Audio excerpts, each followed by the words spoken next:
most individuals with intellectual disabilities were stashed away somewhere.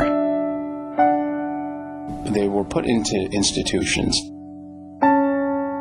People with intellectual disabilities were out of sight and out of mind. They were very isolated in the shadows.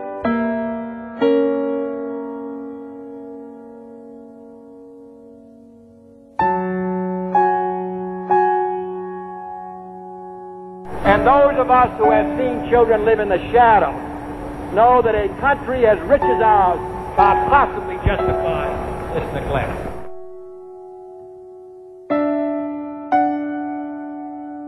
In the early 1960s, Americans began to recognize the dire living conditions and lack of care and education for people with intellectual disabilities. Activists and politicians began to speak out, and slowly things began to change. This has really been a field which has been relatively ignored. Now we hope to put a greater light on it in this country, in other countries around the world. In Minnesota, legislation was passed to start addressing the needs of those who had previously had no voice.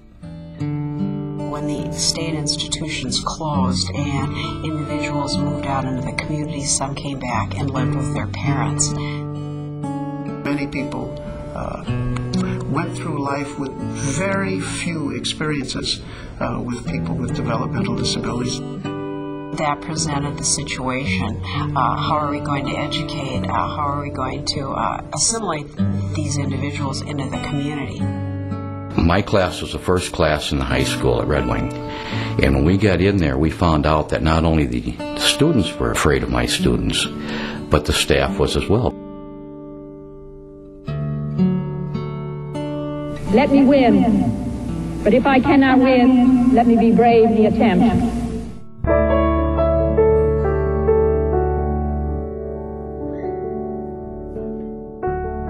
Special Olympics started in 1968 by Eunice Kennedy Shriver. Eunice Kennedy Shriver. Eunice Kennedy started Special Olympics in her backyard. To see how this program has been embraced and grown throughout the world is absolutely amazing.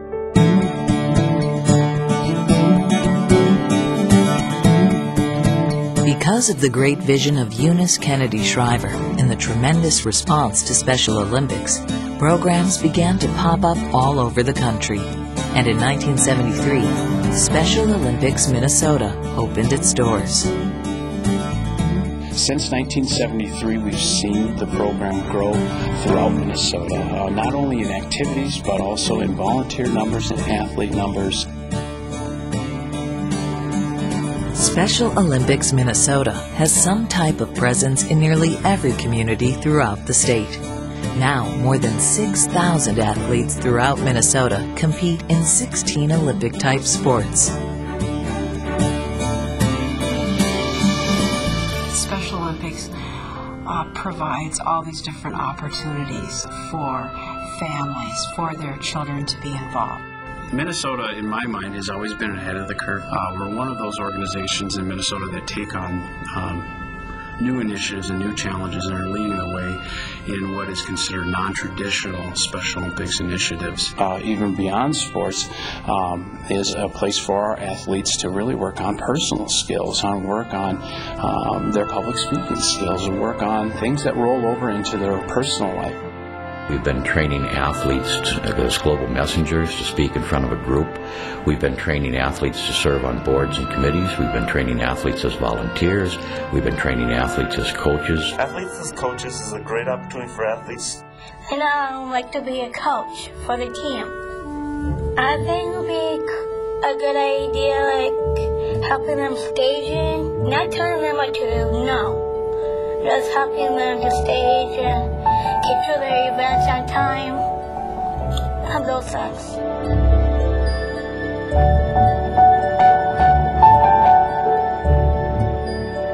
People with intellectual disabilities have rejoined the community.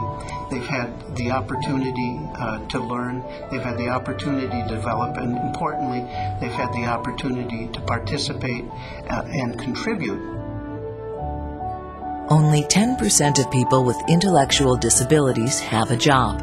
However, 50% of the individuals who participate as athletes in Special Olympics are employed in the workforce. People will give us the opportunity to work for their organization.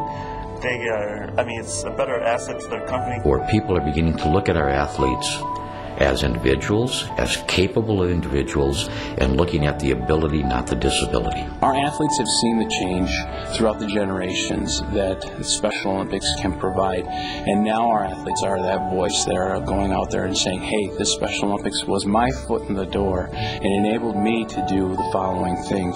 I've learned that if you're afraid to try something new, you shouldn't be, because, everybody's afraid to take a challenge, but taking a challenge and a chance means all in the world, because you'll never know if you never try.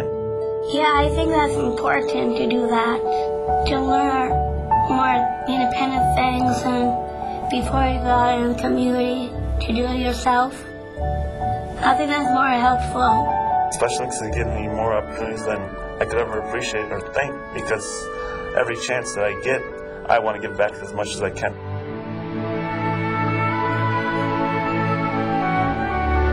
We're so very proud of Dave and what he has accomplished.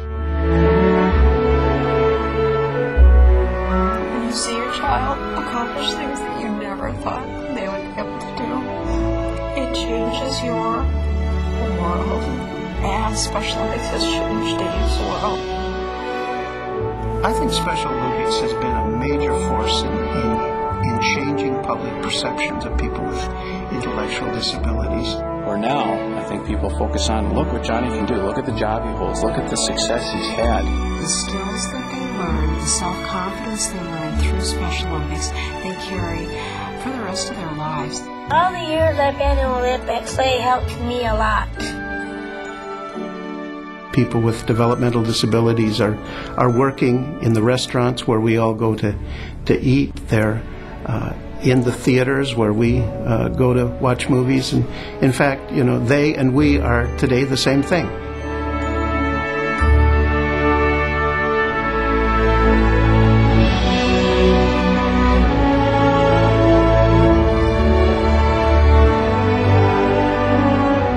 By sharing their joy and courage, our athletes inspire the human spirit in all of us. Just giving me more of a chance to be who I am.